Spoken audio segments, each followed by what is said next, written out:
Buenas noches, comunidad. Mi padre siempre fue un hombre reservado y rígido.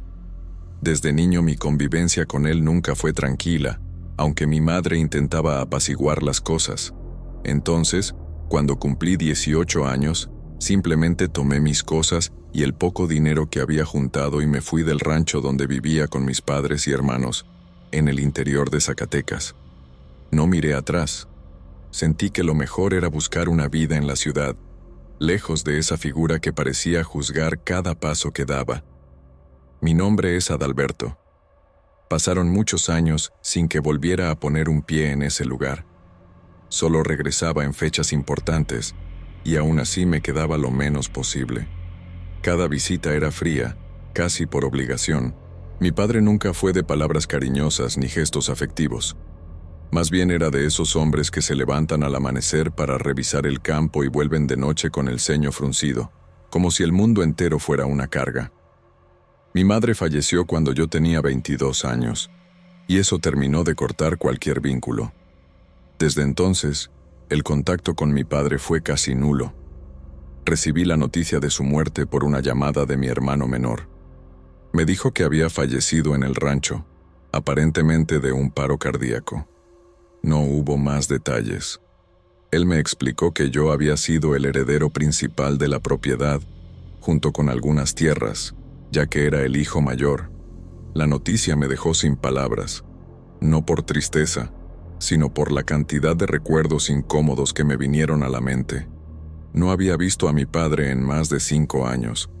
Fátima, mi esposa, me sugirió que lo mejor era ir a Zacatecas para hacerme cargo de los asuntos legales. Así que, unos días después, cargamos el coche con nuestras cosas y nos fuimos los 3. Fátima, Miguel, nuestro hijo de 5 años, y yo.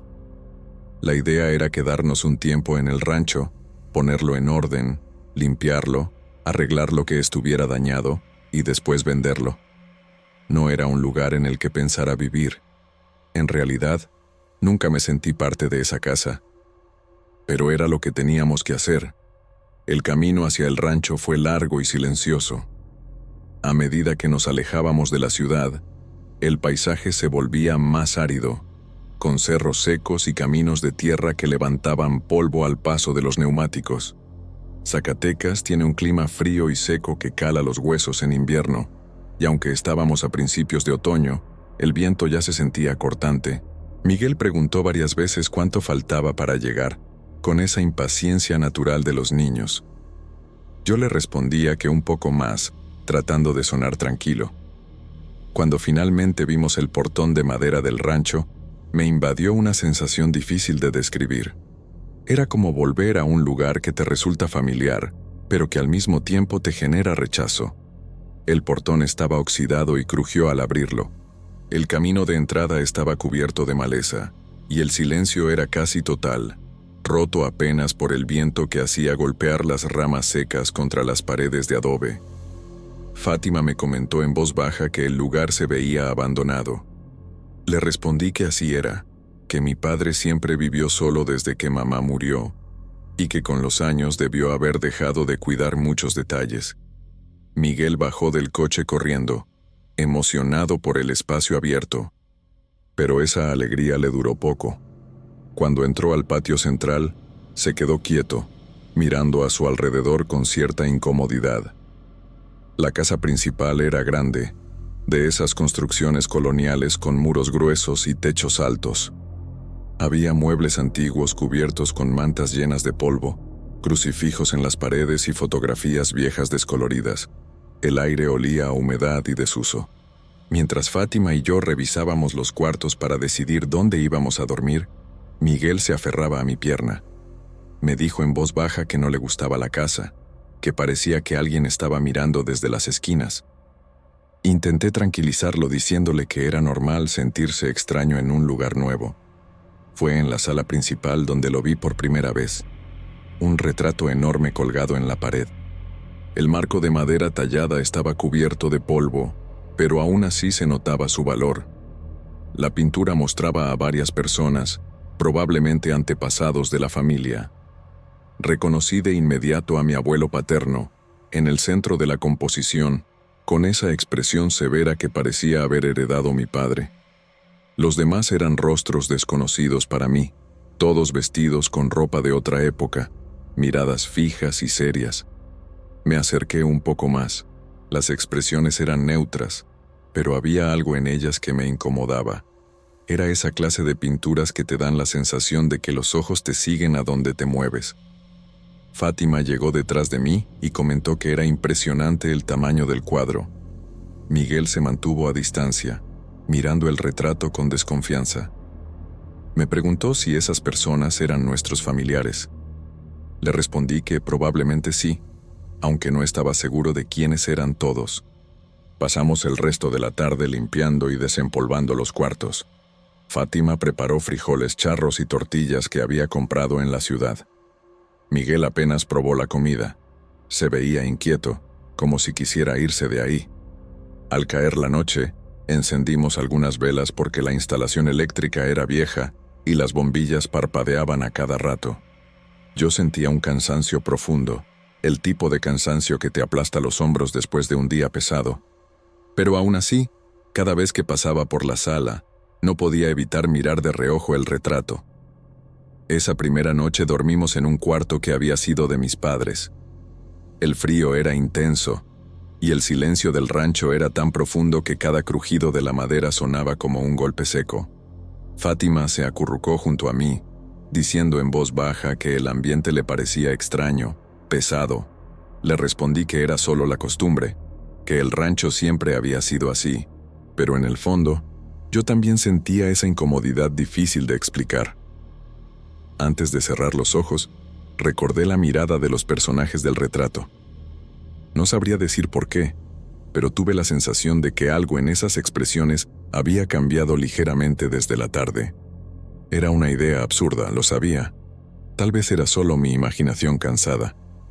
Pero me costó conciliar el sueño, y cada vez que lo lograba, me despertaba con el mismo pensamiento, que esas figuras, de alguna manera, estaban observándonos en silencio. Los primeros días en el rancho fueron más pesados de lo que imaginé. El silencio del lugar parecía meterse en la piel, y la rutina de limpiar, ordenar y revisar cada rincón solo servía para que notáramos lo grande que era la casa y lo vacía que se sentía. Fátima hacía lo posible por mantener un ambiente familiar.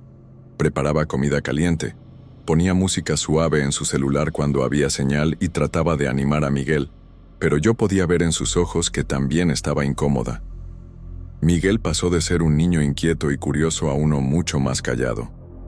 Pasaba más tiempo pegado a Fátima o a mí, y cuando le preguntaba si quería jugar en el patio, respondía con un movimiento de cabeza. A veces lo veía mirando hacia la sala principal, donde estaba el retrato, y después volteaba rápidamente como si no quisiera que lo notara. Cuando le pregunté qué le pasaba, solo me dijo que no quería estar cerca de ese cuadro, porque no le gustaba cómo lo miraban las personas pintadas en él. Intenté tranquilizarlo diciéndole que eran solo pinturas y que no podían mirarlo de verdad, pero no pareció convencerlo. Yo mismo empecé a sentir algo extraño cada vez que cruzaba la sala. Al principio pensé que era mi imaginación. Estaba cansado. El rancho era un lugar viejo y siempre me había incomodado. Pero con el paso de los días, noté detalles que me costaba explicar. Por ejemplo, una tarde, mientras Fátima cocinaba y Miguel dormía, pasé por la sala y me detuve un momento a observar el retrato. Me pareció que uno de los hombres pintados tenía una leve sonrisa que no recordaba haber visto antes. Me acerqué para verlo mejor, pero la expresión era la misma de siempre, seria y neutra. Decidí no decirle nada a Fátima porque no quería preocuparla, pero empecé a fijarme más.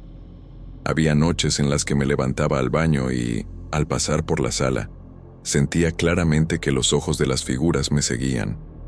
El aire parecía más frío en ese lugar, y cada vez que me alejaba, sentía un leve alivio en el pecho, como si hubiera estado conteniendo la respiración. Fátima comenzó a tener problemas para dormir. Me decía en voz baja que escuchaba pasos en el corredor, como si alguien caminara lentamente arrastrando los pies. Yo trataba de convencerla de que debía ser el viento o el crujido de la madera, pero ella insistía en que eran pasos. Una madrugada me desperté con ella sentada en la cama, rígida, mirando hacia la puerta. Dijo que había sentido como si alguien se hubiera parado justo afuera, pero cuando fui a revisar no encontré nada. Las noches se volvieron más largas y pesadas. El viento soplaba con fuerza, haciendo que las ventanas temblaran, y el silencio del campo solo lo hacía todo más evidente. A veces se escuchaban ruidos que no podía identificar. Algo cayendo en otra habitación, un golpe sordo en el patio, el chirrido de las puertas que no recordaba haber dejado abiertas. Intentaba mantener la calma por Fátima y por Miguel, pero cada día sentía más el peso del aislamiento. Miguel empezó a hablar menos y a tener más miedo de quedarse solo. En una ocasión lo encontré sentado en el pasillo, mirando fijamente la puerta de la sala. Me dijo que no quería entrar ahí, que las personas del retrato no querían que llorara. Esa frase me dejó helado.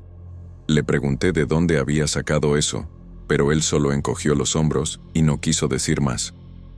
Esa noche lo dejamos dormir en nuestra cama, porque lloraba cada vez que apagábamos la luz. Yo mismo empecé a evitar la sala del retrato cuando estaba solo. Si tenía que cruzarla para llegar a otro cuarto, aceleraba el paso. No me gustaba la sensación que me daba estar frente a esa pintura, como si me miraran de una manera distinta cada vez. Un día, mientras revisaba los clavos de una de las puertas del rancho, Fátima me preguntó si también sentía que la casa estaba demasiado pesada. Me dijo que cada rincón le recordaba a alguien vigilando y que a veces pensaba que debíamos regresar a la ciudad. No le respondí de inmediato. Sabía que tenía razón, pero me costaba aceptar que ya estaba pensando en abandonar el plan de arreglar el rancho. Le dije que lo mejor era aguantar un poco más, que solo eran unos días hasta terminar con lo necesario para poder venderlo. Pero por dentro yo mismo dudaba de mis palabras.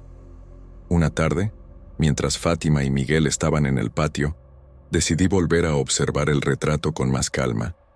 Me quedé parado frente a él varios minutos, intentando memorizar cada rostro. De pronto me pareció que la mujer que estaba a la izquierda, una de las figuras que nunca había llamado mi atención, tenía los ojos más brillantes que antes. Su expresión parecía más dura, más molesta. Sentí un escalofrío en la espalda y me aparté. Esa noche casi no dormí. Me daba vueltas en la cama pensando en lo que había visto, tratando de convencerme de que eran imaginaciones, pero en el fondo sabía que algo estaba mal. Tenía la sensación de que ese retrato no era un simple objeto decorativo, que había algo más detrás de esas miradas fijas y esas expresiones que parecían cambiar cuando nadie más estaba mirando. Fátima seguía más callada que de costumbre, y yo podía ver el cansancio en sus ojos. Miguel se despertó llorando 2 veces esa madrugada, diciendo que había soñado con las personas del cuadro. Tratamos de calmarlo, pero yo mismo no podía dejar de sentir un temor que me costaba poner en palabras.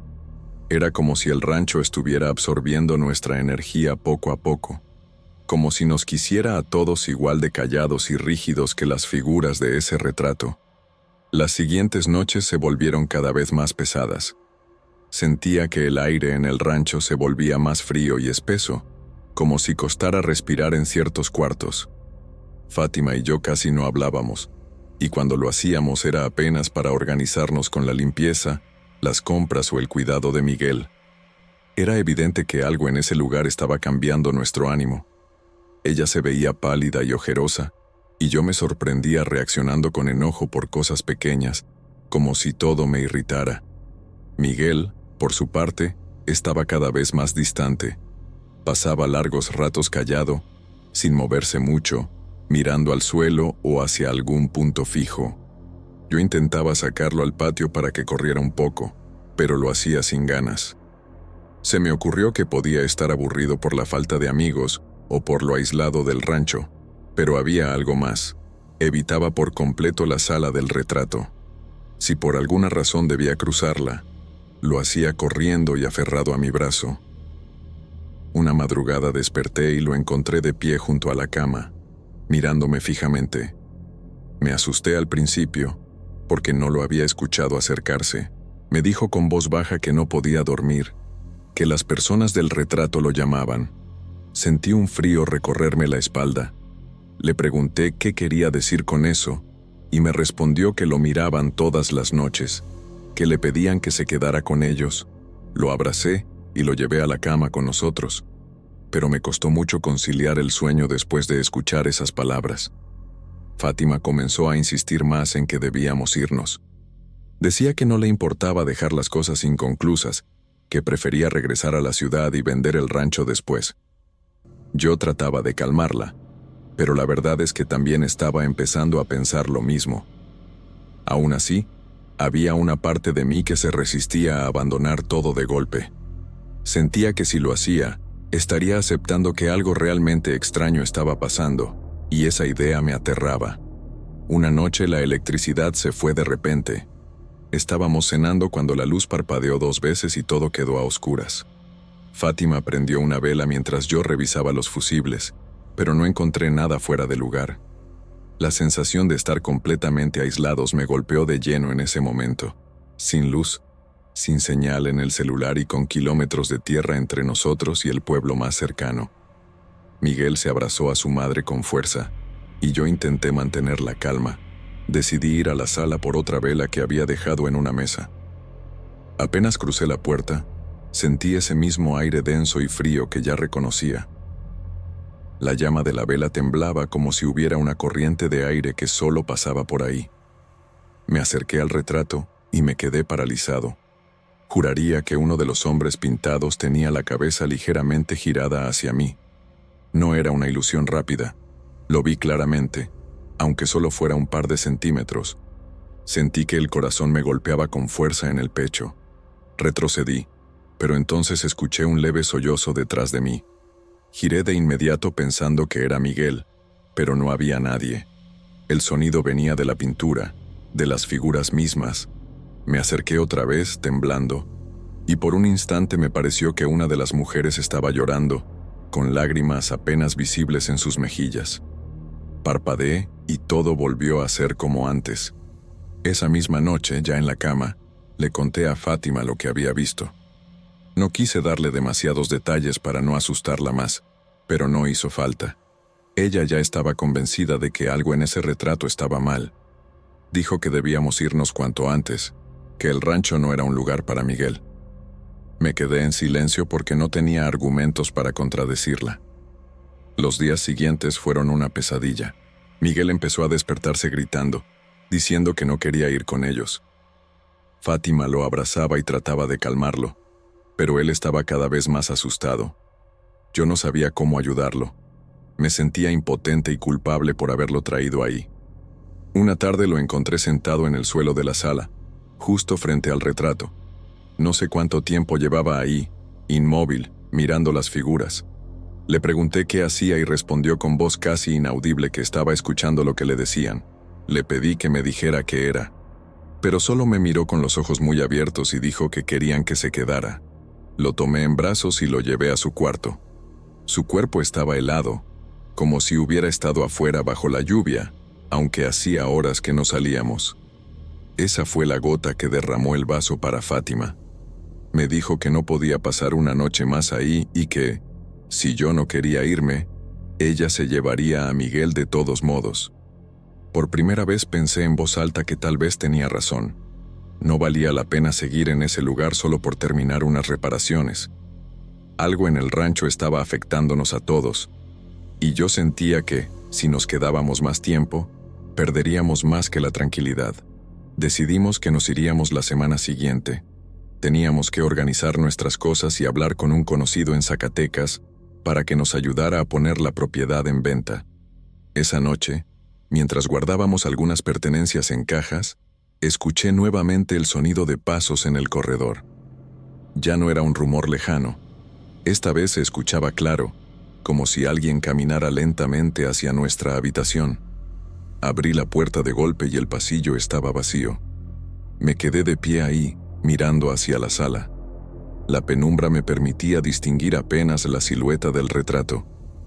Tenía la impresión de que las figuras se habían acercado un poco más al borde de la pintura, como si quisieran salir. Cerré la puerta con fuerza y me quedé despierto el resto de la noche, sentado junto a la cama de Miguel, con un nudo en el estómago que no me dejaba pensar con claridad. La última semana en el rancho fue un torbellino de emociones que aún no logro ordenar en mi cabeza. El cansancio físico de levantar paredes, limpiar escombros y preparar el lugar para la venta se mezclaba con un desgaste mental y emocional que parecía absorberme poco a poco. Fátima estaba cada vez más decidida a irse, y Miguel, aunque ya no decía mucho, se notaba menos inquieto, quizá porque empezó a aceptar el destino o simplemente porque el miedo lo había consumido. Decidí que era hora de enfrentar lo que nos tenía paralizados, el retrato. La idea de quitarlo de la pared me rondaba desde hacía días, y aunque sentía un nudo en la garganta solo de pensar en tocarlo, sabía que era necesario. Pensé que si lograba sacarlo, tal vez la carga que sentíamos se aliviaría. Pero lo que sucedió fue algo que jamás imaginé. Cuando intenté descolgarlo, sentí que no era solo un cuadro colgado en una pared. El marco estaba incrustado en la madera, como si fuera parte de la estructura misma del rancho. La pared crujió y un olor húmedo, a tierra mojada y algo metálico, llenó la habitación. Mi corazón latía con fuerza y mis manos temblaban, pero seguí intentando. Fue entonces cuando escuché que Miguel desapareció de su cuarto. Lo busqué desesperado. Fátima me dijo que lo había dejado jugando en el patio, pero ya no estaba ahí.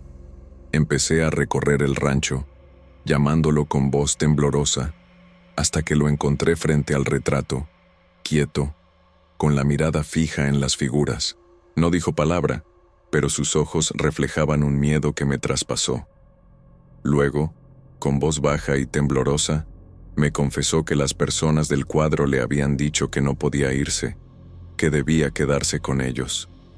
Sentí un terror que no había experimentado en años. Intenté convencerlo de que eso no era posible, que era solo nuestra mente jugando malas pasadas, pero sus ojos suplicantes me hicieron dudar. Mi mente se debatía entre la lógica y la posibilidad de que algo realmente estuviera mal en ese rancho. Intenté de nuevo arrancar el retrato con más fuerza, pero parecía pegado a la pared, como si el mismo rancho lo defendiera. La humedad y el olor se intensificaron, y la atmósfera se volvió opresiva. En ese momento Fátima entró y me dijo con urgencia que debíamos irnos, que no había nada más que hacer. Sin más opción, agarré a Miguel y salimos del rancho en medio de la oscuridad, dejando atrás todo lo que habíamos intentado reconstruir. Durante el camino hacia Zacatecas, sentí que dejábamos una parte de nosotros mismos en ese lugar, pero también una carga pesada que no sabía cómo liberar. No miramos atrás hasta que estuvimos en la ciudad. Unos días después, volví solo al rancho para recoger algunos documentos que habíamos olvidado. Cuando entré a la sala, el retrato estaba intacto, colgado en la pared como si nada hubiera pasado. Me acerqué lentamente, y fue entonces cuando lo vi. En la esquina inferior del cuadro, casi invisible, reconocí una figura que no había visto antes. Era un niño, con la misma edad que Miguel, con una expresión triste y unos ojos que parecían suplicar ayuda. Quise convencerme de que era solo mi imaginación, un juego de sombras o el cansancio acumulado, pero no pude tocar el cuadro ni apartar la mirada de ese rostro pequeño y atrapado en la pintura. Sentí una mezcla de tristeza y miedo, y decidí salir del rancho rápidamente, sin saber aún qué haré con esa propiedad ni con ese retrato que parece tener vida propia. Desde entonces, el rancho quedó vacío, y aunque he intentado olvidar todo lo que pasó, a veces me sorprendo pensando en Miguel y en lo que realmente vivió frente a ese retrato. No sé si fue una pesadilla, una enfermedad o algo sobrenatural, pero sé que ese lugar nos cambió para siempre. No sé qué es lo que realmente encerraba ese retrato, ni qué pasó con mi hijo en esas noches oscuras, pero a veces me pregunto si, de alguna manera, él sigue ahí, atrapado para siempre entre las figuras silenciosas que nunca dejaron de observarnos.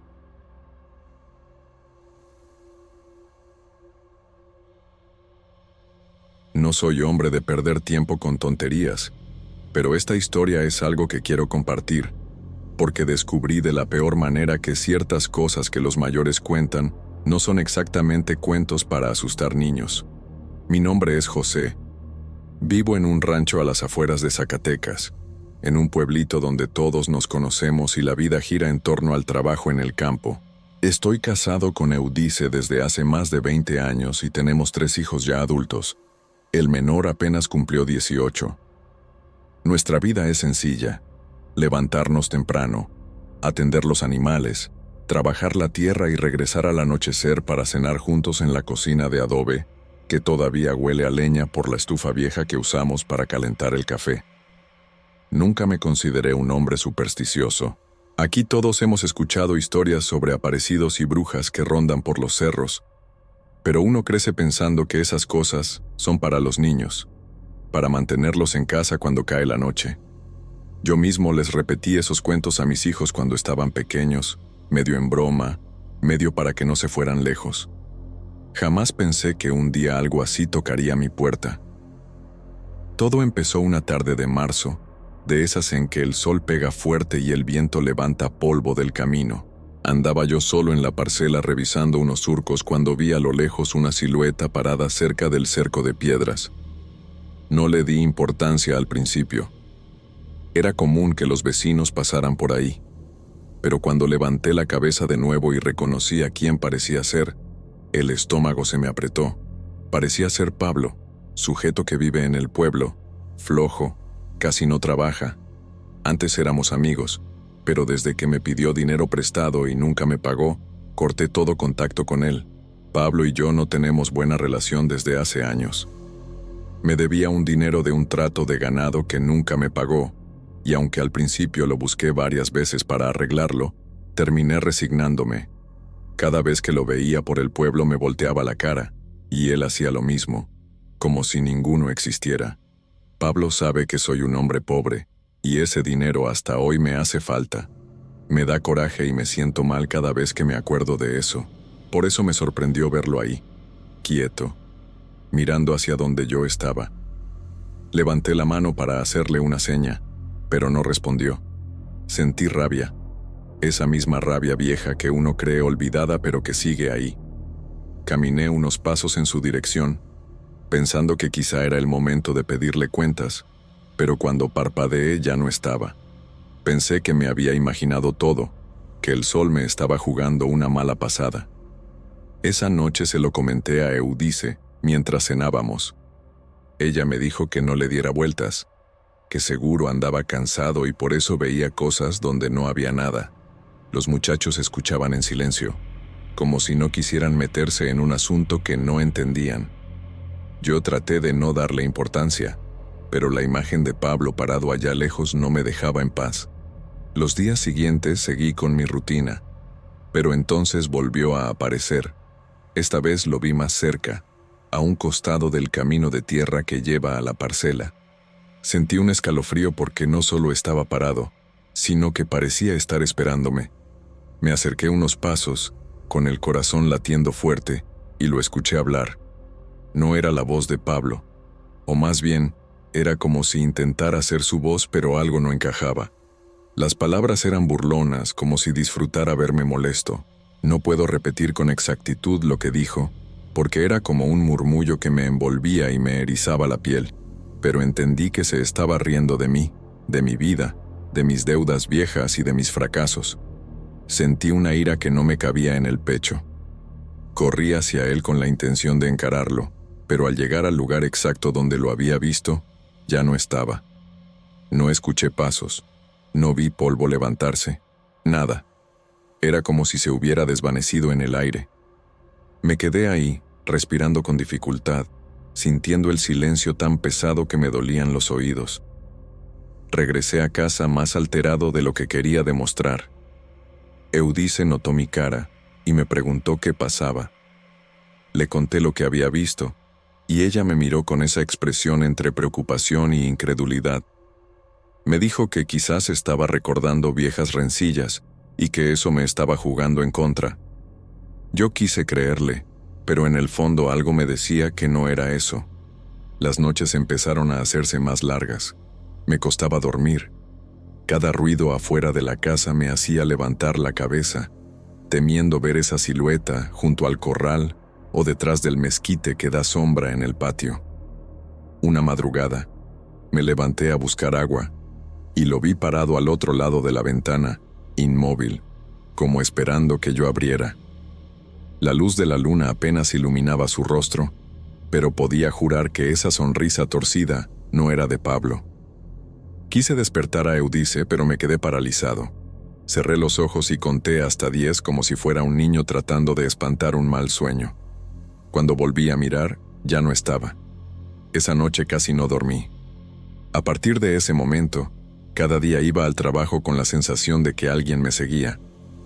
A veces sentía pasos detrás de mí, otras escuchaba ese murmullo burlón que parecía mezclarse con el viento. Empecé a perder la paciencia con la familia. Mis hijos notaban que yo estaba más callado y serio, pero no quería preocuparlos más. Eudice me insistía que buscara a Pablo y le dijera lo que estaba pasando, pero algo dentro de mí me decía que no tenía sentido. Fue entonces cuando me di cuenta de que lo que sea que me estaba siguiendo no pensaba detenerse. Y yo, por primera vez en mi vida, empecé a sentir miedo de verdad. Comencé a sentir que el aire alrededor de mí se había vuelto más pesado. No era algo que pudiera explicar con palabras claras, pero cada día se hacía más evidente. Desde que Pablo empezó a aparecerse, ya no era solo verlo a lo lejos. Ahora lo encontraba en lugares donde jamás hubiera imaginado. A veces estaba parado junto al pozo, otras en el borde de la parcela mientras yo trabajaba. Su presencia se volvió constante, como si esperara el momento perfecto para humillarme. Recuerdo una mañana, justo antes de salir al campo, que me quedé mirando por la ventana. Los primeros rayos del sol apenas iluminaban los cerros, y en medio de la neblina que se levantaba vi una sombra inmóvil a lo lejos. Sentí el corazón acelerarse. Podía jurar que era él, Pablo, parado de brazos cruzados mirando hacia la casa. No sé cuánto tiempo pasé ahí, inmóvil, hasta que Eudice me preguntó qué me pasaba. Apenas le dije que no era nada y salí rápido de la casa, pero por dentro me hervía la sangre. Cada aparición era más perturbadora que la anterior. No solo estaba ahí parado, ahora se acercaba, caminaba hacia mí con una calma que me helaba la sangre. Cuando su figura se acercaba, escuchaba su voz, pero algo me resultaba raro. Era como si quisiera hablar bajo, como si jugara conmigo. A veces parecía su voz de siempre, otras veces tenía un tono apagado, hueco.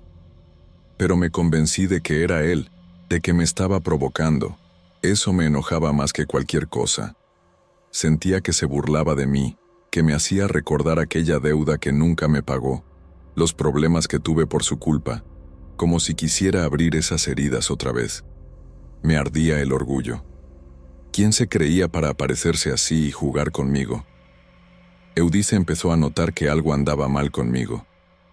Me lo dijo una noche mientras cenábamos, que yo ya no era el mismo, que apenas hablaba con los muchachos y que andaba de mal humor por todo. Le intenté explicar que era el cansancio, que el trabajo en el campo estaba pesado, pero ella no me creyó. Mis hijos también lo notaban. El más chico me preguntó si estaba enfermo. Me dolió verlos preocupados, pero no sabía cómo contarles que Pablo me estaba acosando como un cobarde. Las noches eran lo peor. Apenas cerraba los ojos. Me despertaba con la sensación de que alguien me estaba mirando. A veces escuchaba pasos afuera, otras un golpe suave en la puerta, como si quisiera asegurarse de que yo no estuviera dormido. Una madrugada, escuché su voz justo al lado de mi ventana. Me levanté de golpe y vi su silueta inmóvil, mirándome a través del vidrio. La luz de la luna apenas iluminaba su rostro, pero podía jurar que sonreía. Sentí el impulso de salir corriendo, de abrir la puerta y enfrentar lo que fuera, pero no me moví. Me quedé ahí, helado, mientras él solo me observaba. Cerré los ojos con fuerza y me repetí que no iba a darle el gusto de verme asustado. Cuando volví a mirar, ya no estaba. Esa noche casi no dormí. Empecé a pensar que me estaba volviendo loco. Todo lo que veía ocurría cuando estaba solo. Nadie más lo había visto. Si le contaba a alguien, seguro dirían que estaba imaginando cosas, pero estaba seguro de que era Pablo. Empecé a sospechar que quería vengarse de mí por haberlo reclamado tantas veces por la deuda, que quería hacerme perder la cabeza. Una tarde, después de un día entero sintiendo que me seguía mientras trabajaba, lo vi parado justo al borde del campo, mucho más cerca de lo normal. No sé de dónde saqué valor, pero avancé hacia él con pasos firmes. Mientras me acercaba, escuchaba su voz volverse más clara, más burlona. No entendía todas las palabras, pero sentía que se reía de mí, que me llamaba débil, que se alegraba de verme desmoronar. Le grité que dejara de jugar, que diera la cara, pero la voz me salió temblorosa. La figura dio un paso hacia atrás, luego otro, y antes de que pudiera alcanzarlo, desapareció. No vi hacia dónde corrió, simplemente dejó de estar ahí. Me quedé solo, jadeando, con una rabia que me quemaba el pecho. Esa noche llegué a casa completamente alterado. Eudice quiso saber qué me pasaba, pero apenas le dije que no me hablara. Me encerré en el cuarto, incapaz de explicar lo que sentía. Los muchachos cenaron en silencio. Escuché susurrar a Eudice con el mayor, seguramente preguntándose si yo estaba perdiendo la razón. Me dolía escucharlos, pero no tenía respuestas. Cada día estaba peor. Apenas podía trabajar. Cada ruido me hacía girar la cabeza. Cada sombra me parecía una amenaza. Eudice y mis hijos empezaron a evitar preguntarme cosas porque sabían que yo respondía con enojo. Me estaba quedando solo, y lo peor es que sentía que era justo lo que Pablo quería: aislarme, verme derrotado. Para entonces ya no podía ignorarlo. Tenía que buscarlo. Tenía que enfrentarlo de una vez por todas. Si de verdad era él quien me estaba haciendo esto, necesitaba escucharlo de su propia boca. Si lo negaba, entonces tendría que obligarlo a dejar de jugar conmigo. No podía seguir viviendo así. Así fue como decidí que el siguiente paso sería ir al pueblo a buscar a Pablo. Decidí que no podía esperar más. Esa noche casi no dormí, dándole vueltas a lo mismo. Pablo estaba jugando conmigo y yo no iba a dejarlo salirse con la suya.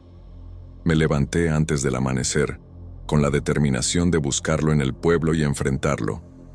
No podía seguir con esa angustia todos los días, sintiendo que me espiaba desde las sombras. Mientras caminaba por el camino de tierra hacia el pueblo, pensaba en todo lo que había pasado. Recordaba cada vez que lo había visto parado al borde de la parcela, cada sonrisa burlona, cada palabra dicha con ese tono extraño que me hacía hervir la sangre. Sentía rabia, pero también vergüenza por permitir que me afectara de esa manera. Cuando llegué al centro del pueblo, lo busqué en los lugares donde sabía que podía estar: la tienda, la cantina, la plaza. Me dijeron que no lo habían visto en días. La incertidumbre me desesperaba. No sabía si estaba escondiéndose de mí o si simplemente se reía de mi cara, apareciéndose cuando le daba la gana. Finalmente, lo encontré en la entrada de la tienda, platicando con otras personas. Apenas me vio, su cara cambió. Se quedó quieto, como si no supiera qué hacer. Me acerqué y le pregunté, sin rodeos, ¿por qué estaba haciendo todo esto? Le dije que ya bastaba de aparecerse en mi terreno, de seguirme, de burlarse de mí. Pablo se mostró confundido. Me preguntó qué estaba diciendo, que él no entendía nada. Insistí. Le dije que lo había visto muchas veces, que sabía que era él. Pablo negó con la cabeza, repitiendo que no sabía de qué hablaba. Su tono no era burlón ni agresivo, sino nervioso. Por un momento dudé. Su reacción no parecía fingida. Los demás miraban en silencio, sin atreverse a intervenir. Me sentí observado, como si fuera yo el loco. Me fui de ahí con más preguntas que respuestas. Si Pablo decía la verdad, entonces, ¿quién era el que se aparecía frente a mí? Pero yo había visto su rostro, su cuerpo, hasta la manera en que se paraba era igual. Era imposible que fuera otra persona. Esa tarde volví a casa cabizbajo.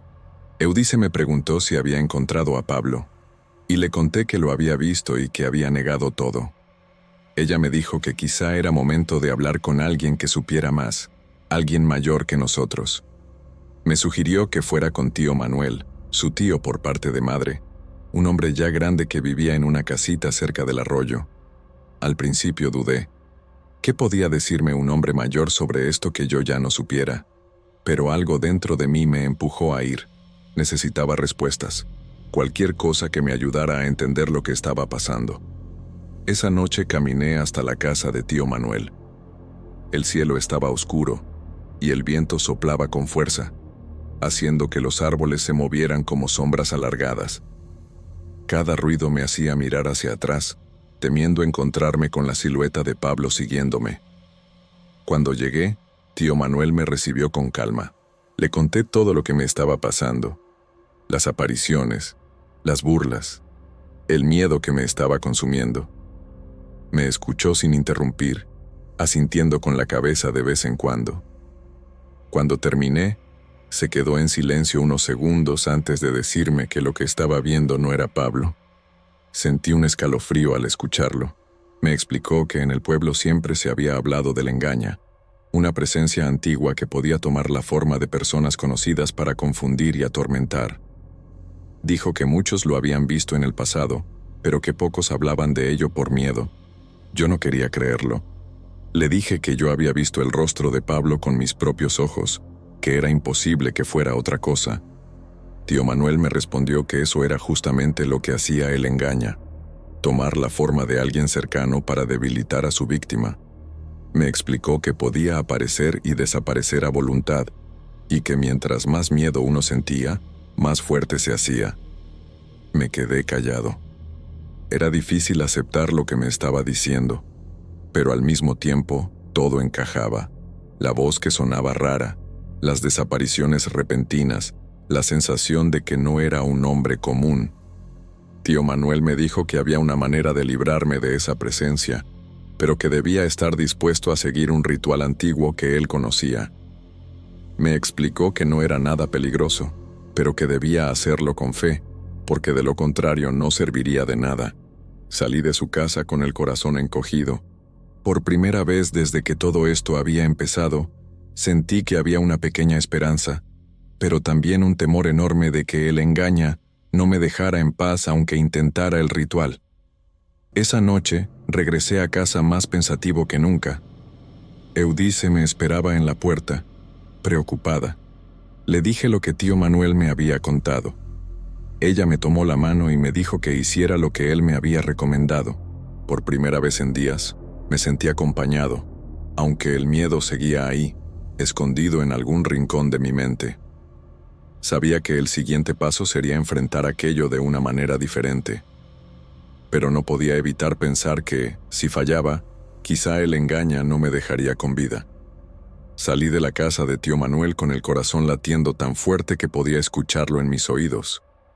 Me había dicho que lo que me estaba siguiendo no era Pablo, sino el engaña, y esas palabras me daban vueltas en la cabeza como un eco imposible de ignorar. La noche era tan oscura que apenas distinguía el camino de regreso. Cada sombra a mi alrededor me parecía una amenaza. Sentía que en cualquier momento esa cosa podía aparecerse frente a mí con la cara de Pablo, como tantas otras veces. Cuando llegué a casa, Eudice estaba esperándome en la puerta, con el rostro lleno de preocupación. Le conté lo que tío Manuel me había dicho, y ella me escuchó en silencio, apretándome la mano con fuerza. Me dijo que hiciera lo que él me había recomendado, que no tenía nada que perder. Mis hijos estaban en la cocina, sentados, mirándome con esa mezcla de miedo y desconcierto que uno trata de ocultar. Yo me sentía agotado, pero al mismo tiempo sabía que debía reunir fuerzas. Si fallaba, el engaña podría quedarse para siempre conmigo. A la mañana siguiente fui de nuevo a casa de tío Manuel. Él ya estaba esperándome.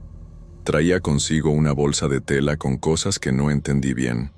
Ramas secas de ruda y pirul, un frasco pequeño con sal, una cruz de madera que parecía muy antigua y una vela blanca. Me explicó que el ritual debía hacerse de noche, en la parcela donde había visto al engaña la mayor cantidad de veces. Me advirtió que podía sentir su presencia durante el proceso, que probablemente intentaría distraerme o asustarme, pero que no debía ceder. Ese día trabajé en el campo como si nada, aunque por dentro me estaba muriendo de ansiedad. Miraba el cielo a cada rato, contando las horas que faltaban. Eudice me preguntaba si quería que ella me acompañara, pero le dije que no. No quería que se expusiera a algo así, y además tío Manuel había insistido en que debía hacerlo yo solo. Mis hijos se quedaron callados, aunque sus miradas me decían que tampoco estaban tranquilos. Cuando cayó la noche, sentí un nudo en la garganta. Fui a la parcela con la bolsa de tela colgando de mi hombro. Tío Manuel me alcanzó unos metros antes de llegar y me explicó por última vez lo que debía hacer. Colocar la sal en un círculo alrededor de donde me sentara, encender la vela en el centro, rezar en voz baja una oración que él me había enseñado y quemar las ramas de ruda y pirul mientras repetía el nombre de la persona que más amaba.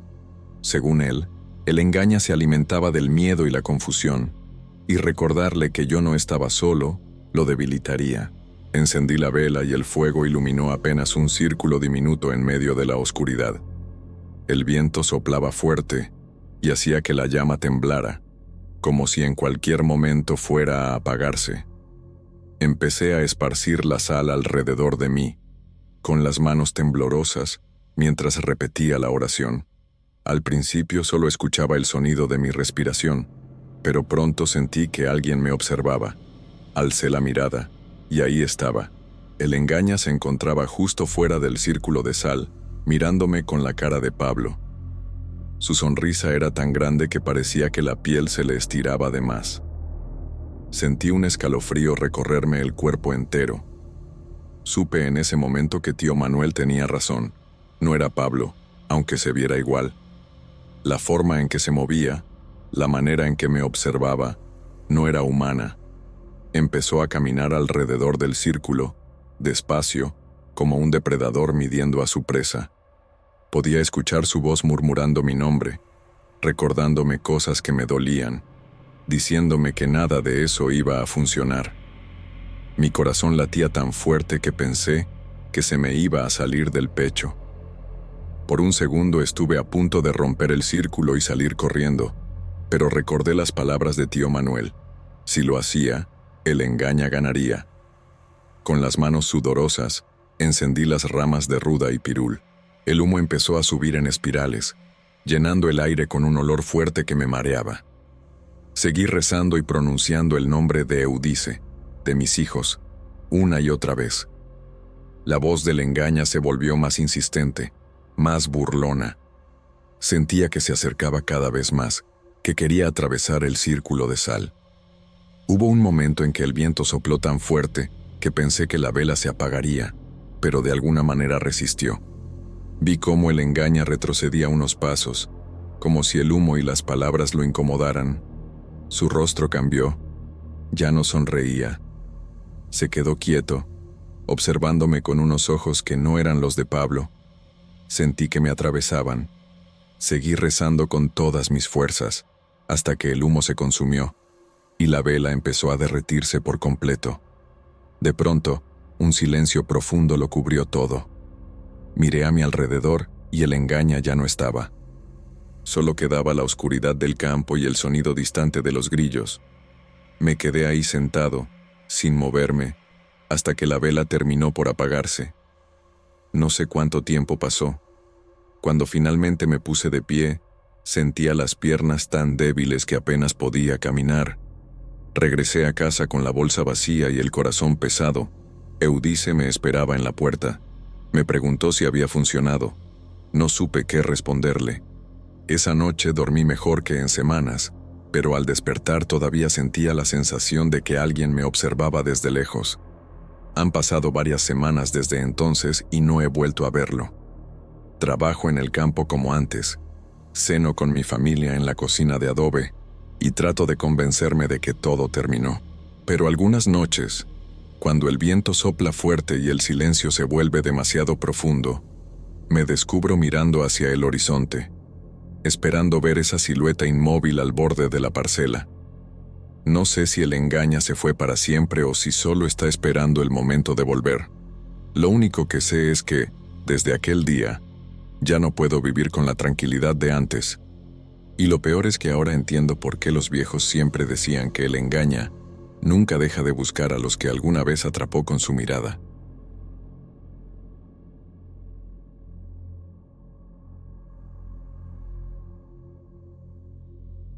Mi nombre es Adriana, y esta historia pasó cuando tenía 12 años.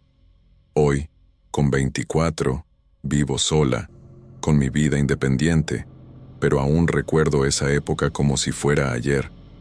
Mis padres tenían trabajos que a veces los obligaban a salir de la ciudad o a trabajar hasta muy tarde, así que era común que me quedara en la casa de mis abuelos en Zacatecas.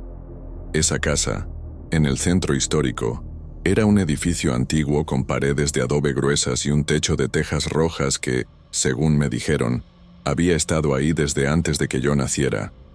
Al llegar, el olor a café de olla y a leña quemada me daba la bienvenida. Mi abuela Teresa siempre tenía la cocina llena de guisos caseros y tortillas hechas a mano, y mi abuelo Ernesto se sentaba en su silla de madera con sus ojos brillantes pero serenos, contando historias del pueblo mientras la tele pasaba noticias locales en la esquina. Todo parecía tan normal, tan seguro, pero las noches eran otra cosa.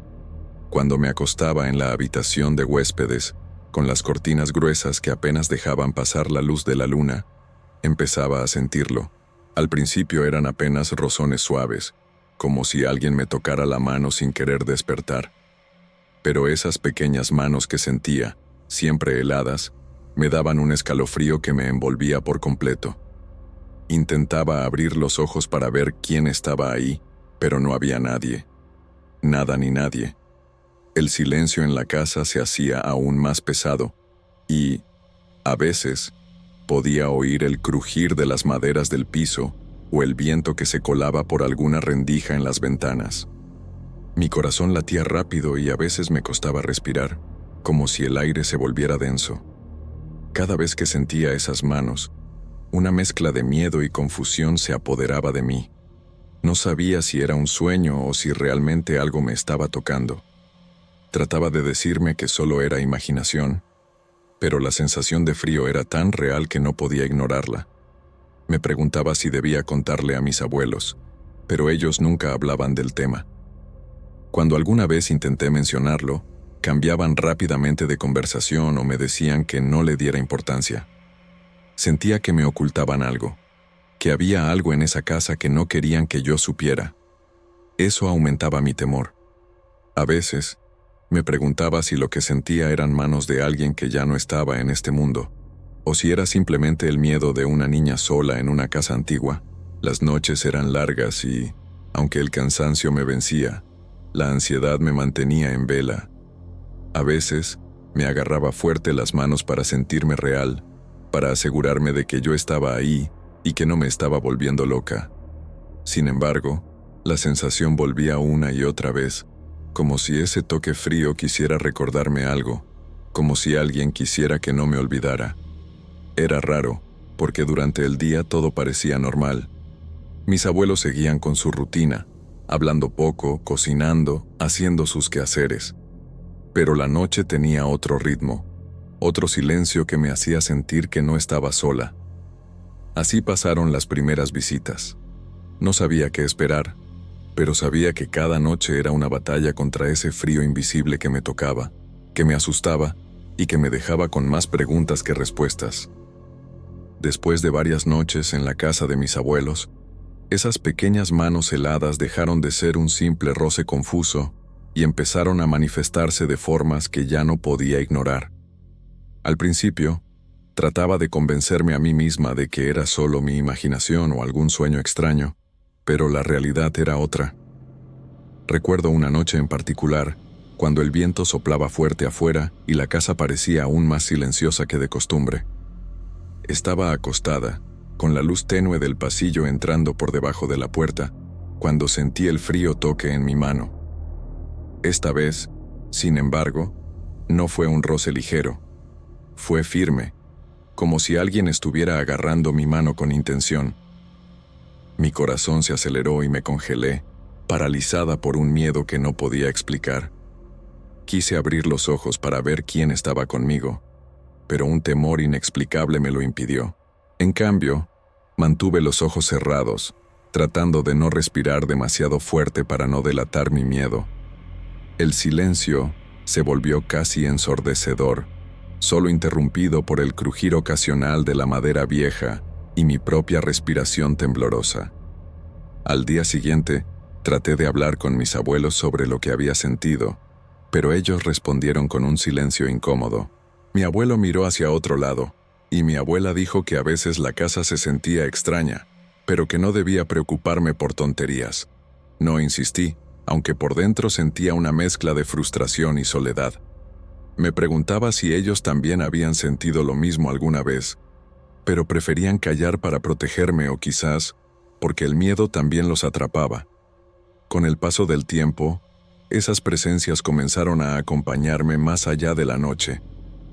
Durante el día, sentía movimientos sutiles cerca de mí, un leve roce en el brazo al pasar por el corredor, una sombra fugaz en la esquina del ojo.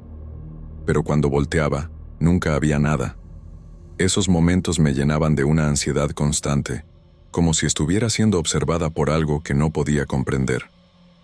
Una noche, ya casi acostumbrada a esa sensación, desperté al sentir una presencia al lado de mi cama. Abrí los ojos despacio y ahí, de pie, estaba una niña pequeña. Tenía unos 5 años, con cabello oscuro y un vestido sencillo, parada muy quieta, observándome con una mirada que no supe interpretar. No había miedo en sus ojos, pero tampoco ternura. Era algo frío, distante, que me dejó paralizada. Pestañeé, y cuando volví a mirar, la niña desapareció. La habitación volvió a quedar en silencio, pero algo en mi interior cambió para siempre. Ya no era solo un toque frío o una sombra. Había una presencia concreta, tangible y extraña. Esa misma noche, fui a la habitación de mis abuelos, tratando de buscar protección. Ellos me escucharon en silencio, con expresiones que mezclaban tristeza y preocupación. No dijeron mucho, solo me dijeron que se quedarían conmigo esa noche para que no me sintiera sola. Pero la verdad es que, a pesar de su compañía, el miedo no se fue. Con el tiempo, entendí que esa casa guardaba secretos que mis abuelos preferían no compartir. El ambiente se volvió pesado, y cada vez que sentía esas manos o veía esa figura, mi mente se llenaba de preguntas sin respuestas. La sensación de estar atrapada entre lo visible y lo invisible me consumía lentamente, y yo solo quería encontrar una explicación que me diera paz. Después de aquella noche en la que vi a la niña, el ambiente en la casa cambió para mí. La presencia dejó de ser solo una sensación o un roce frío. Ahora tenía una forma que podía recordar, aunque se desvanecía antes de que pudiera entender qué buscaba. Con el tiempo, la incertidumbre y el miedo comenzaron a pesar más que la curiosidad. Sin embargo, había algo que me angustiaba aún más: el silencio de mis abuelos. Nunca hablaban abiertamente del asunto, pero sus miradas y gestos decían más que sus palabras. Parecía que guardaban un secreto que no querían compartir conmigo. Una noche, mientras me preparaba para dormir, sentí que la tristeza y la ansiedad me invadían. Mi abuela, que estaba en la cocina, me llamó suavemente. Me dijo que había llegado el momento de contarme algo importante sobre nuestra familia, algo que habían intentado protegerme para evitar que sufriera. Me explicó que la niña que yo había visto se llamaba Marieta. Ella fue una hija de mis abuelos que murió cuando tenía 5 años, mucho antes de que naciera mi mamá, Lucía. La enfermedad la llevó rápidamente, y aunque sus padres hicieron todo lo posible, no pudieron salvarla. La muerte de Marieta dejó una herida profunda en la familia, un dolor silencioso que nunca se mencionaba en las conversaciones diarias. Mi abuela confesó que, desde entonces, habían sentido la presencia de Marieta en la casa en varias ocasiones, especialmente cuando alguien de la familia estaba triste o enfermo. Pero preferían no hablar de ello para no revivir el dolor y porque sentían que, de alguna manera, su espíritu seguía cuidándonos. Al escuchar eso, sentí una mezcla de consuelo y temor. Por un lado, me parecía reconfortante pensar que las manos heladas podían ser de alguien de la familia, alguien que de alguna manera quería protegerme. Pero por otro, la idea de que un espíritu estuviera presente me llenaba de una inquietud profunda. Pasé esa noche tratando de entender todo lo que me habían contado. Miraba las sombras en la pared, esperando ver de nuevo a Marieta, y aunque no apareció, sentí que su presencia era más real que nunca. Esa mezcla de cariño y tristeza me acompañó durante semanas, pero también me dejó con una pregunta que no encontraba respuesta. ¿Por qué ahora ella buscaba contacto conmigo? A partir de ese momento, mi relación con la casa cambió. Empecé a observar con más atención cada rincón, cada sonido. El miedo seguía ahí, pero también una extraña sensación de estar vinculada a algo que iba más allá de lo que podía comprender. Han pasado muchos años desde aquellas noches en la casa de mis abuelos, y aunque la vida me llevó lejos de Zacatecas, las sensaciones que experimenté en mi infancia nunca se borraron completamente de mi memoria. Hoy, con 24 años y viviendo sola en un pequeño apartamento en la ciudad, creía que esas presencias eran cosa del pasado, que los fantasmas de mi niñez se habían quedado atrás. Sin embargo, hace apenas 2 semanas, algo inesperado me devolvió ese miedo que creía superado. Estaba en mi apartamento, una noche tranquila, cuando sentí ese frío familiar. Unas pequeñas manos heladas rozaron mi mano. La sensación fue tan intensa y clara que, por un instante, sentí un escalofrío recorrer todo mi cuerpo. Intenté convencerme de que solo era el recuerdo de mi infancia o el frío de la noche, pero no era así. Esta vez, el toque no era delicado ni inocente. Había en él una carga pesada, como si algo oscuro estuviera detrás, acechando y esperando. La atmósfera se volvió densa y opresiva, y el silencio que me rodeaba parecía cargado de una presencia invisible que me observaba sin piedad. No era la niña de antes. Era algo diferente, mucho más inquietante y sombrío. Quise abrir los ojos para enfrentar lo que fuera que estuviera ahí, pero un miedo paralizante me lo impidió. Sentí que si lo hacía, me encontraría con algo que no podría comprender ni controlar. Pasé horas en vela, sintiendo esa presión en el aire, escuchando ruidos leves que no lograba identificar y con la piel erizada por la sensación de estar siendo vigilada. Desde entonces, la sensación de seguridad que tenía en mi hogar se esfumó. Me doy cuenta de que estar sola no es lo mismo que estar protegida. A veces creo que aquello que me tocó no es Marieta, ni ningún espíritu inocente, sino algo que me siguió desde aquella casa antigua, algo que cambió con el tiempo y ahora habita en las sombras de mi vida. No sé si alguna vez encontraré una explicación para lo que sucede, ni si alguna vez esa presencia me dejará en paz. Lo único cierto es que las manos heladas regresaron, pero esta vez ya no me traen el consuelo de la inocencia perdida, sino un recordatorio frío y sombrío de que hay cosas que escapan a nuestro entendimiento y que, a veces, el pasado no se queda donde debería. Sé que puedo parecer loco, pero créanme, hay cosas que no se explican solo con lógica o ciencia. Me llamo Lauro. Trabajo como albañil desde hace muchos años aquí en Zacatecas. He visto de todo en mi oficio, desde construcciones nuevas hasta esos edificios antiguos del centro, llenos de historia y secretos que nadie quiere contar. Hace poco me tocó una obra que cambió la forma en que veo algunas cosas, o al menos eso creo. El edificio donde trabajábamos era viejo, de esos que tienen paredes gruesas y techos altos, con ventanas de madera que crujen con el viento y pisos de piedra que parecen haber visto siglos pasar. La gente del barrio siempre comentaba que ese lugar tenía sus historias, pero nadie sabía bien cuáles. A mí la verdad nunca me importó mucho, porque mi trabajo era terminar la obra y llevar el dinero a casa. Mi esposa, Jandira, y mis hijos, Armando y Estela, siempre han sido mi prioridad. La reforma empezó tranquila, sin nada fuera de lo común. Abríamos paredes para instalar tuberías, revisábamos estructuras y pintábamos donde hacía falta.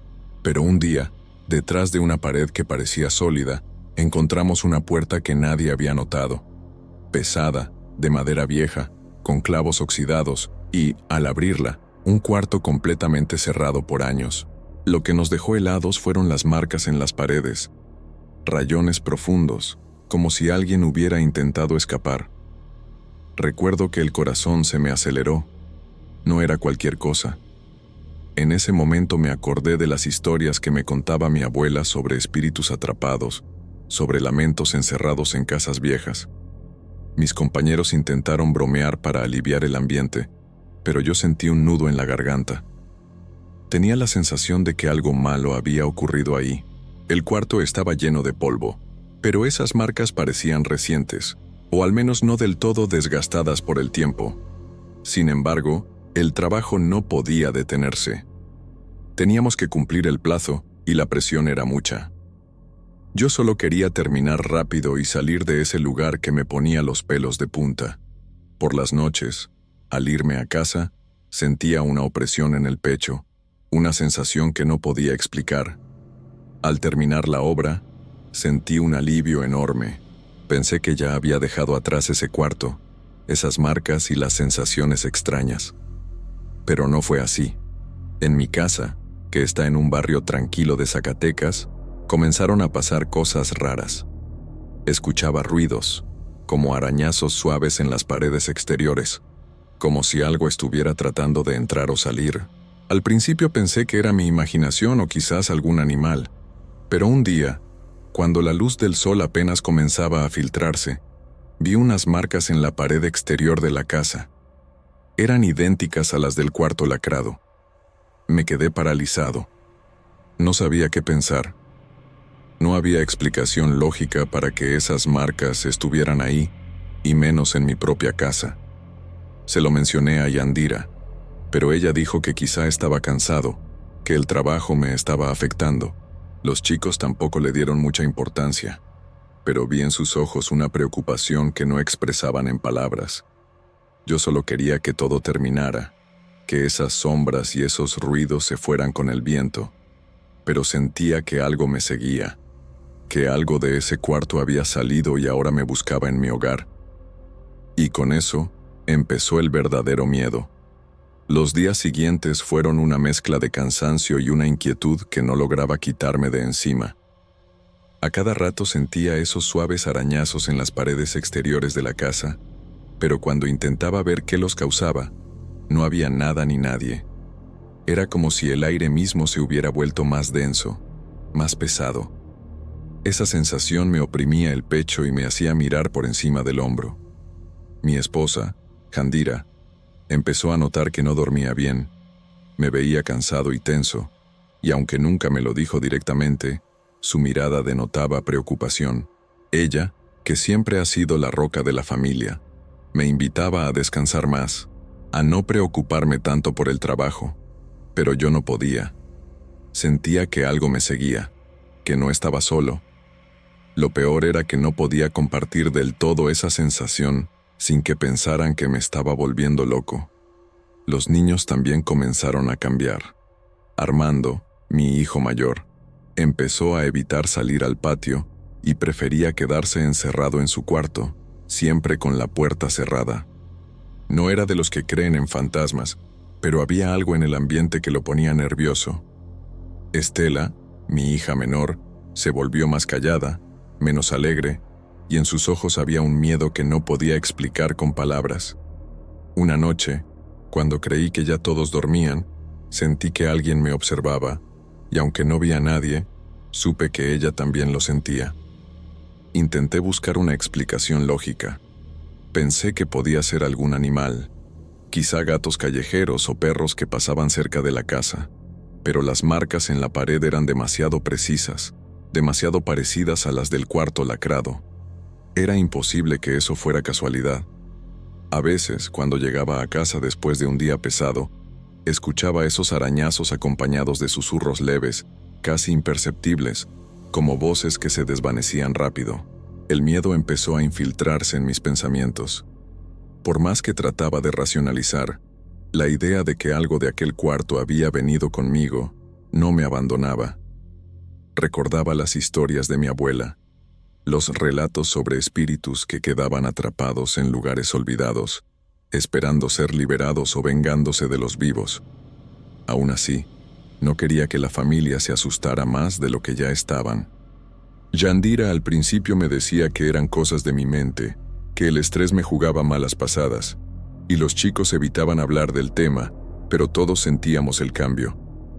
La casa ya no era un refugio seguro, sino un lugar donde una sombra invisible parecía observarnos. Cada vez que tocaba esas marcas en la pared, sentía un escalofrío que me recorría la espalda. Intenté limpiarlas, pintarlas, pero al día siguiente reaparecían, como si algo insistiera en dejar su huella. Esa lucha silenciosa me agotaba, y por las noches, el sueño se me escapaba mientras repasaba cada detalle de la obra, preguntándome qué habíamos despertado al abrir aquel cuarto. Lo peor no era solo lo que veía o escuchaba, sino la sensación constante de que algo estaba ahí, al acecho, esperando el momento para mostrarse de verdad.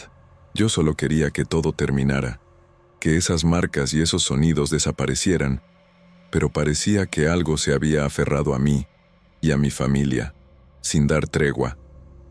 Una noche que parecía como cualquier otra, el miedo dejó de ser solo una sensación lejana para convertirse en algo tangible. Estaba acostado en mi cama, pero el sueño no llegaba. El silencio de la casa se sentía pesado, como si respirara con nosotros, y de repente, esos arañazos comenzaron, más fuertes, más cercanos. No era un simple ruido, era un llamado, una presencia que no podía ignorar. Me levanté despacio, con el corazón latiendo a 1000 por hora, y caminé hacia la ventana que daba al muro donde aparecían las marcas. Afuera, la oscuridad parecía moverse, y entre las sombras, una figura se dibujaba, pero no lograba distinguir qué era. Sentí un frío profundo que me congeló hasta los huesos. La sombra no tenía forma definida, pero su presencia era aplastante, como si absorbiera la luz y el aire mismo. En esos momentos, la casa dejó de ser un refugio. Yandira me dijo después que ella también sentía que algo estaba mal, que el ambiente estaba cargado y pesado, y que a veces no podía descansar bien. Armando confesó que sentía una mirada fija en él, aunque nunca veía a nadie. Estela admitió que tenía pesadillas recurrentes sobre ese cuarto que habíamos descubierto, sueños en los que escuchaba lamentos y veía manos arañando las paredes desde dentro. Intenté usar el celular para grabar los sonidos y tomar fotos, buscando alguna prueba de lo que pasaba, pero la tecnología parecía no funcionar. Los videos solo mostraban oscuridad y silencio. Los audios no captaban más que el ruido normal de la casa. Era como si aquello se escondiera justo fuera del alcance de la realidad tangible. Con cada día que pasaba, la tensión en la casa aumentaba. La familia vivía con miedo, pero también con la necesidad de mantener la rutina, de no dejar que ese algo nos destruyera. Me acordaba de las palabras de mi abuela sobre los espíritus atrapados que se niegan a irse, y sentía que habíamos despertado algo que no entendíamos ni podíamos controlar. Intenté hablar con algunos vecinos y amigos, quienes me contaron que el edificio donde trabajamos tenía mala fama, que varias personas habían tenido experiencias extrañas en esa zona, pero nadie tenía una solución real, solo historias que terminaban igual, con el miedo y la incertidumbre. Sentía que estaba atrapado en una batalla invisible. Quería proteger a mi familia, pero no sabía cómo. La presencia parecía observarnos, acecharnos, y aunque nunca la vi claramente, su sombra era suficiente para llenar la casa de un frío que ningún abrigo podía calentar. Ya no sabía si era solo una maldición del pasado o algo más profundo, algo que traspasaba la lógica y la razón, y mientras intentaba encontrar respuestas, el miedo crecía, como si aquel cuarto lacrado hubiese abierto una puerta que nunca debía abrirse. Pasaron las semanas y la tensión en la casa nunca desapareció por completo. Los arañazos en la pared seguían apareciendo, a veces más claros, otras casi borrados, como si alguien jugara con nosotros, recordándonos que no estábamos solos.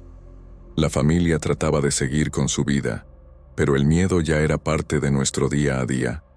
Yandira parecía agotada, con ojeras que antes no tenía, y los chicos estaban más callados, como si cargaran un peso invisible que no sabían cómo explicar. Sentía una mezcla de impotencia y culpa. Impotencia porque no podía protegerlos completamente. Culpa porque quizá abrir ese cuarto había desatado algo que no debería. Una noche, después de una discusión silenciosa conmigo mismo, decidí que tenía que hacer algo. No podía dejar que esa sombra nos consumiera. Recordé entonces algo que me dijo una tía hace años, sobre un ritual antiguo, sencillo, pero que servía para limpiar y proteger las casas de malos espíritus. Con lo poco que recordaba, compré sal de mar, hierbas secas, ruda, romero y copal, y velas blancas. Preparé un pequeño altar en la sala, donde la familia y yo nos sentamos. Yandira estaba dudosa, pero respetó la decisión, y los chicos, aunque escépticos, quisieron acompañarme. Encendí las velas y quemé las hierbas, dejando que el humo llenara la casa mientras echaba la sal en las esquinas, siguiendo las indicaciones que me habían dado. Oré en silencio, pidiendo que lo que fuera que estuviera con nosotros encontrara paz y nos dejara en calma. Durante esa noche el ambiente cambió. El aire se sintió más ligero, como si un peso se hubiera levantado. Los arañazos cesaron por primera vez en mucho tiempo, y por unos días, la casa volvió a ser un lugar donde podíamos respirar sin miedo. Sentí alivio, pero también sabía que no todo estaba resuelto. La sensación de ser observado nunca se fue del todo. Yandira me dijo que notaba menos tensión, que los chicos dormían mejor y que ella misma sentía menos ansiedad. Pero el final nunca llegó del todo. Algunas noches, al apagar las luces, creía escuchar un susurro lejano o ver una sombra pasar en el rabillo del ojo. No podía evitar mirar la pared donde estaban las marcas, preguntándome si algún día desaparecerían por completo. Esta historia no tiene un cierre definitivo, porque a veces la vida no lo tiene. Solo sé que el cuarto lacrado despertó algo que nunca quise encontrar, y que a pesar del ritual y de nuestros esfuerzos, una parte de esa presencia sigue ahí, silenciosa, recordándonos que hay misterios que no se olvidan y que, quizás, nunca entenderemos completamente. Hoy seguimos viviendo con eso, aprendiendo a convivir con lo inexplicable. A veces me pregunto si fue una advertencia, una maldición, o simplemente la huella de un pasado que se niega a quedar atrás. Y aunque quisiera decir que todo terminó, la verdad es que el miedo y las marcas en la pared siguen presentes, como una sombra que no quiere irse, pero que tampoco se muestra del todo. Solo puedo decir que hay cosas que no se explican con lógica o ciencia, y que a veces, lo mejor que podemos hacer es aceptar que no tenemos todas las respuestas y seguir adelante, con el corazón atento y la mirada alerta. Porque el misterio, como el pasado, siempre está ahí, esperando el momento para volver a tocar la puerta.